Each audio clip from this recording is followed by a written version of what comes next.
कारक दूसरी बार बताया जा रहा है। पहली वाली वीडियो साथ नहीं आई थी, इसलिए मैं क्षमा प्रार्थी चाहता हूँ। दूसरी वीडियो को आप उसी तरह से सपोर्ट करिएगा जैसे पहले वाले को आपने किया था। आइए देखते हैं कारक की परिभाषा। कारक वे शब्द हैं जो संज्ञा या सर्वनाम को अन्य भागों से जोड़ने का कार्य करता है। कारक का दूसरा नाम क्या है? परसर्ग। अब बात करते हैं कारक के भेद। तो जानते हैं कारक के भेद की संख्या कितनी है? 8 है।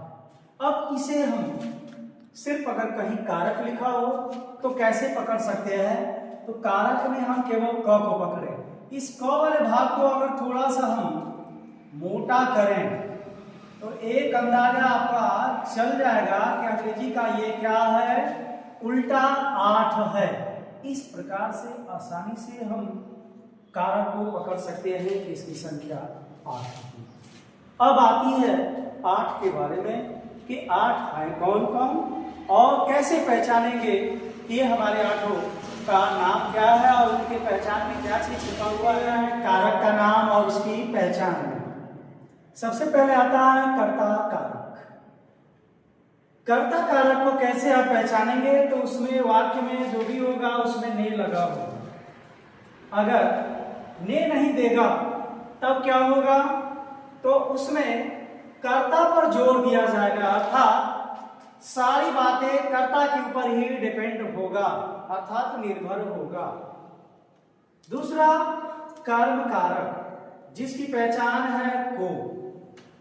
किन्हीं कारणवश उस वाक्य में को अगर ना लिखा हो तब कैसे पहचानेंगे?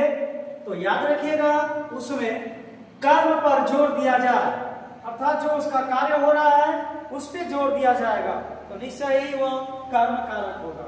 अगला आता है कारण कारक। कारण की पहचान होती है से या के द्वारा। अगर ये शब्द अगर न मिलते हो तब शरीर के किसी भाग से जुड़ा हो या जोड़ने का कार्य करता हो तो वहां पर कारण। संप्रदान कारक। संप्रदान कारक का मतलब होता है इसकी पहचान को या के लिए लगा होगा। इसकी एक दूसरी पहचान क्या है? संप्रदान में सम शब्द को ले ले। सम का अर्थ होता है इंग्लिश में कुछ और दान का मतलब होता है कुछ दान, अर्थात जहां पर लेना या देना हो तो वहां पर भी संप्रदान कारक होगा। अगला आता है अपदान कारक। आदान कारक जिसकी पहचान होती है से और ये मूलतः अलगाव दर्शाने के लिए ही किया जाता है। दूसरा, अगर ये से ना दिया हो तो जहां पे दो लोगों के बीच में तुलना का कार्य हो तो निश्चय ही वह अपदान कारक होगा। अगला है संबंध कारक। संबंध कारक का संबंध पता चलता है कि का, की, के ये लगा होता है। अगर ये नहीं होता है तो कहीं ना कहीं एक दूसरे से किसी का संबंध जुड़ा होगा, उस वाक्य में आपका संबंध कारक होगा। अगला आता है अधिकरण कारक। अधिकरण अर्थात में या पर लगा होता है।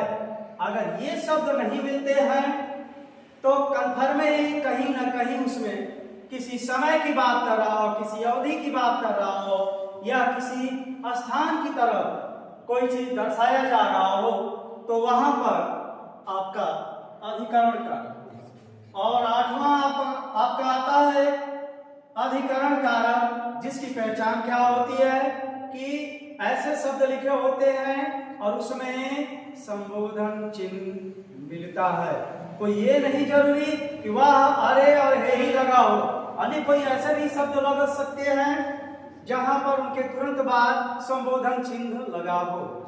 आइए अब इसके प्रश्नों को हल करने के लिए अब आगे के विवरण को देखा जाए। क्वेश्चन नंबर, जहां बोलोगे तो राजा सेवक को कंबल देता है, कौन सा कारक है? अब कंबल देता है अर्थात देना और लेना। जब राजा देता है तभी तो सेवक कंबल को लेता है। तो आपको ट्रिक में बताया गया है कि जहां पर लेना या देना हो वहां पे क्या होगा? संप्रदान कारक, अर्थात हमारा विकल्प डी सही होगा। नेक्स्ट है, बच्चे बस से पाठशाला जाते हैं, कौन सा कारक है? तो इसमें मिल गया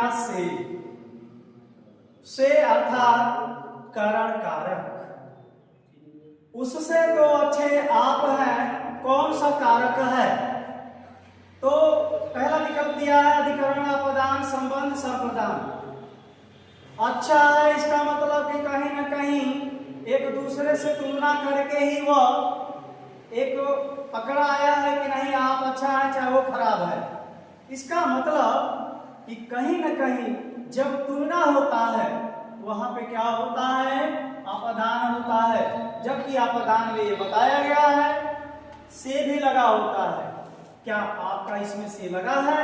नहीं, इसलिए उसमें दूसरा आपका उपाय बताया गया है कि अगर कहीं तुलना होती है तो वहां पर अपदान कारक। अब आती है अगला क्वेश्चन पे, राम की गाय चरती है, कौन सा कारक है इसमें? एक बात बताइए, गाय किसकी है? राम की, अर्थात उससे क्या है? उसका संबंध जुड़ा है, वरना वह किसी दूसरे की भी गाय तो कहा जा सकती थी। इसका मतलब ये हुआ कि कहीं ना कहीं वो जो गाय है वो राम की ही गाय है। इस कारण से यह क्या हो गया? संबंध कारक। क्योंकि संबंध कारक में का, की ये शब्द भी लगा होता है। अगला है, यह ताले की चाबी है, इसमें कौन सा कारक होगा? इसमें कौन सा कारक होगा? तो ताले की चाबी है। अब बताइए इसमें कौन सा होगा? इसमें कौन सा कारक होगा? तो बताइए, यह ताले की, का की लगा है क्या? आप अगर जहां आप समझ में न आता हो ऐसे प्रश्नों में क्या करिए आप? सबसे पहले यह चेक करें कि क्या हमारा कर्ता है, कर्ता पे जोर दिया गया है? नहीं। कारण से है कहीं? नहीं। तो ऐसे विकल्पों को पहले कैंसिल आउट करें। क्लियर? अब देखते हैं अपदान। अपदान का क्या है? से और अलगाव। क्या आपका है ऐसा पॉइंट? नहीं। क्या तुलना हुआ है? नहीं। जब हम तीन विकल्प को कैंसिल कर सकते हैं तो हमारा एक विकल्प बच गया, अर्थात वो है संप्रदान का। अगला है, उसने टेढ़ी चाल चली में कौन सा कारक है? उस कारक को आप बताएं। तो आइए देखते हैं।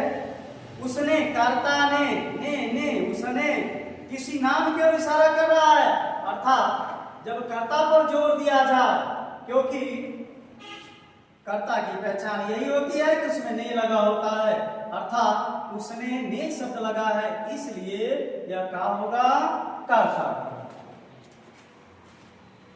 चलिए 7वें प्रश्न के ऊपर, शिक्षक ने पाठ पढ़ाया, कौन सा कारक है? यही सी बात है, इसमें ने लग गया है। ने अर्थात कर्ता। तोता डाल पर बैठा है, कारक बताएं। इसका मतलब ये हो गया, इसमें पर लगा है। में या पर लगता है, अधिकरण होता है। क्रिया का आधार सूचित करने वाला कारक क्या कहलाता है? जिसका कहीं ना कहीं आधार हो वही अधिकरण होता है। हिमालय से गंगा निकलती है, तो से लगा है, तो जाहिर सी बात है या तो अधिकरण होगा या तो अपदान होगा, इन्हीं दोनों में से कोई एक होगा। लेकिन आप यह ध्यान रखें कि चूंकि गंगा हिमालय से अलग हो जा रही है निकल करके, इस कारण अपादान कारक होगा। निम्न में से अधिकरण कारक का प्रयोग हुआ है, निम्न में अधिकरण कारक का प्रयोग हुआ है, किस वाले भाग में अधिकरण कारक का प्रयोग हुआ है। तो जब ऐसे प्रश्न दे सबसे पहले उनके भागों को तोड़े, तभी पता चल पाएगा कि किसमें क्या है। जैसा कि हम मान लो रेखा चित्र को ले लेते हैं, तो रेखा के द्वारा चित्र अर्थात के द्वारा, इसका मतलब कि अधिकरण नहीं हुआ। गंगा का जल का लग गया अर्थात संबंध हो गया। सत्ताधीश, सत्ता का धीश अर्थात सत्ता पर अधीन रहने वाला, ठीक है।